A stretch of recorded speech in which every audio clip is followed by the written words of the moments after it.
Okay, and we're just passing off the side of Irene right now. It has taken more shape since we've seen it the last 2 nights.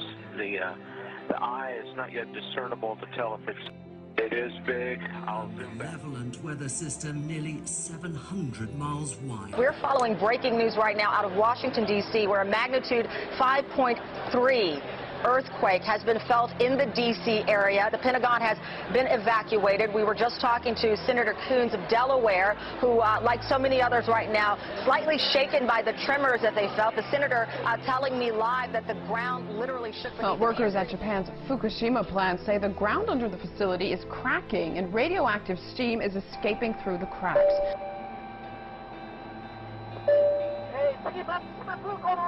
All of us have a piece of Chernobyl in our bodies. Realize that we could take Geiger counters, scintillation counters, and actually see that radiation from Chernobyl has been incorporated into our flesh and tissue. And that will be the same with Fukushima. That's right. In fact, the whole world will be exposed to the radiation from Fukushima. It means that the radiation went over the Pacific Ocean, sailed over the United States, and it is now circulating around the entire Earth. So we're already getting it. We are already getting radiation from Fukushima. It was a 5.9 that occurred in Virginia, and that is confirmed. No doubt you felt it yourself. Certainly did, Jeremy. Yes, you really wonder what's going to happen next this year. It's an eerie feeling standing on top of the Sky News building here in Washington with sirens howling around us. The streets are full of people evacuated from buildings. A rather odd place to have a large earthquake. It's pretty obvious now that we are experiencing a large earthquake uptick. When you look at what occurred in Colorado with the 5.3 and the 4.7s and the 3s, and then if you just look over the last 14 days, look at this. It's an insane number of earthquakes. And when you really start to see the number of 5.0s, 6.0s, you had the 7.0 swarm that occurred over here on the western side of the Pacific. When I look all around this and I see this swarm of earthquakes, this lets me know that the earthquake uptick is continuing, and it's continuing unabated. We don't know what's causing it yet, so we're really kind of left wondering. Those are softball size.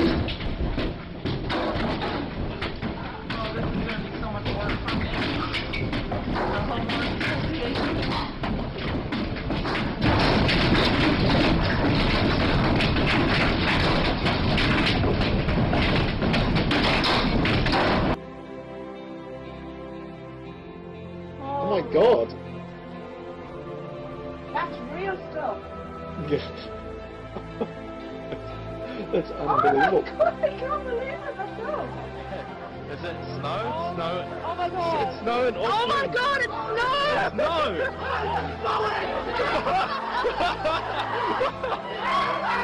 It's snow! It's snow in Auckland for the first time. It's snowing for the first time in Auckland.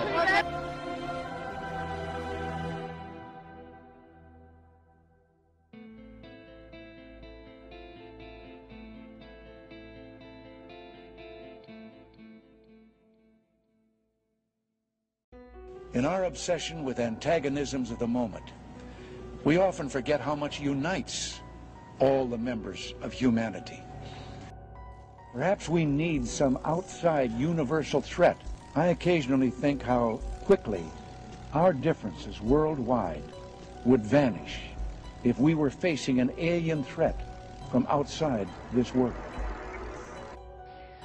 Well, switching gears big time now. We've all heard about the end of the world in 2012. But could it be much, much sooner? Well, there's a whole lot of talk going all around the solar system that certain things we've seen recently should be taken as signs of something big being right around the corner. From the devastating earthquake in Japan to massive flooding in the U.S., the likes of which we've never seen, tornadoes, volcanoes, all kinds of natural disasters. And now we're expecting a comet Yellen-In. Will be coming close to Earth, relatively speaking, in just a few short months, expected here on October 16th of this year.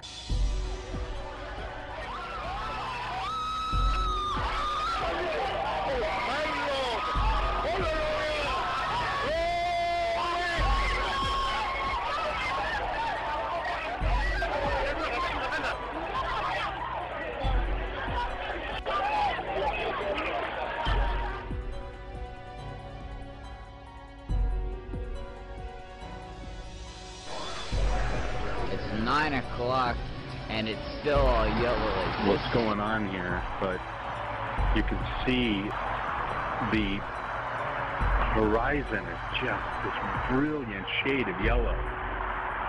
That's making everything yellow. This yellow tint to everything. And it is the most bizarre thing I've ever seen.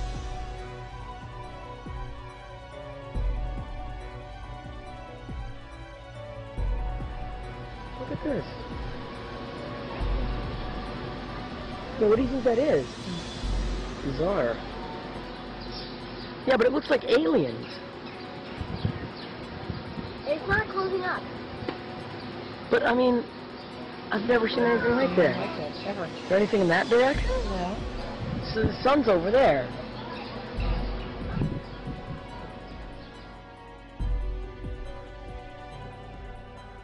We're the only agency in the federal government that's responsible for the safety and well-being of people, not only here on Earth, but off this planet. Think about the natural disasters that could occur in your area.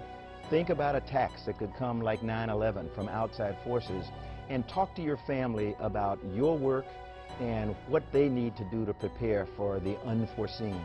You know what it is that you're going to do, know what it is that you want your family to do if an emergency arises. But most of all, be prepared. Is either a 5.8, 5.9, or a 6.0 magnitude earthquake.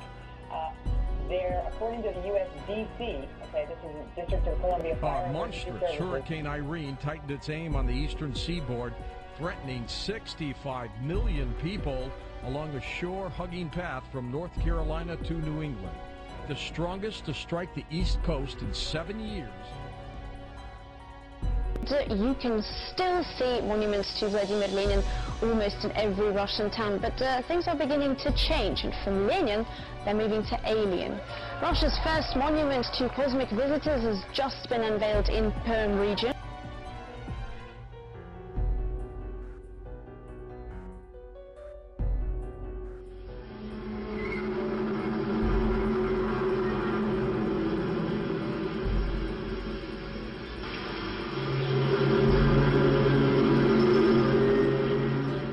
Canadian environmental sound detectives are looking into a very mysterious humming sound and vibrating effect in the border city of Windsor, Ontario. That's right across the Detroit River from Detroit. Ontario's Ministry of the Environment has received more than 300 complaints since March about this phenomenon that residents describe as a low-level, throbbing hum in the evening. Now, a lot of people around the United States have heard this too. As a result, the ministry has set up seismic and sound monitors, but there hasn't been any official word on just what's been recorded. Since the humming began in March, theories of its source have abounded. The components of DNA have now been confirmed to exist in extraterrestrial meteorites. Researchers announced. A different team of scientists also discovered a number of molecules linked with a vital ancient biological process, adding weight to the idea that the earliest forms of life on Earth may have been made up in part from materials delivered to Earth, the planet, from space. A crisis of leadership. We've been talking about this all week. But what if there was some sort of outer space crisis? An alien invasion sounds crazy, perhaps, but then who thought we'd ever see the stock market swing 5% a day all week long? So maybe it's not as far-fetched as it sounds. If aliens invaded, who would step up to lead us in that fight, and could we even win? Well, the Kepler satellite currently orbiting in outer space has identified about 50 planets that seem very much Earth-like. In fact, every week we discover another Jupiter-sized planet in outer space. But a few of them may have intelligent life, perhaps even more advanced than what we have on Earth. Now, so how does this actually work? When Discovery decided they were going to do a show on alien invasions, your phone rings because you're on the sort of speed dial for theoretical physicists who can help them do the war game for how this might play out? Well, believe it or not, we physicists have actually studied the question of what happens if we do encounter a hostile advanced civilization in space. Either the aliens don't bother with us because we're simply too primitive, or if they do invade, it'll be more like Bambi versus Godzilla. In fact, that they could be 1,000, 1,000,000 years more advanced than us. However, if, on the other hand, one day they do attack, we have to be prepared for the fact that they're going to overwhelm us in the opening shots of a war. Perhaps we need some outside universal threat. A lot of people are concerned about it. We've done a lot of research on Comet Elenin, and what we found is that there's a lot of missing data on this comet. NASA claims that it's a harmless little fuzzball of ice, won't come any closer than 22 million miles to Earth. Others are saying that they're getting pictures of it, that it doesn't look like a comet, it doesn't act like a comet, it's coming in from an area that comets don't normally originate from. We have sort of a maelstrom in our galaxy where comets originate, and this one's not coming from that neighborhood. So there are a lot of things about this comet that don't make sense. Couple that with the arrival of a very large asteroid along around the same time, coming in from a different angle, and the launch of the new emergency alert system on the same day of the arrival of that asteroid. And you have some very strange coincidences that it seems the officials are not being upfront about. I occasionally think how quickly our differences worldwide would vanish if we were facing an alien threat from outside this world. Now, I'm wondering if there can't be an upside to all this. I'm a big fan of the original Star Trek series, and it was only when, you know, there were alien civilizations that seemed to challenge the Earth that you found that the Earth got its act together for the kind of global governance that all the, you know, all the visionaries say we need that if we're going to deal with climate change, if we're going to deal with all the modern issues, global finance, where the sovereignty of individual nations is actually a political barrier to solving these big problems. So can there be an upside to the alien threat? Believe it or not, when President Ronald Reagan met Mikhail Gorbachev, we now know during the transcripts of the meeting that he said that if we were ever attacked by the Martians, you and me, the Soviets and the capitalist U.S. would be allies in the fight against the Martians. Well, that's how Ronald Reagan looked at it, and believe it or not, there's some truth to it. If we are faced with a common enemy in outer space, it would indeed help to unite the Earth, just the way Ronald Reagan said. Hey guys, look, the aliens are coming. Look, my dude. We're live on 174. You can see we out here. Look, me and the homie, shit is real. What the hell? The alien invasion? I have no idea what is that.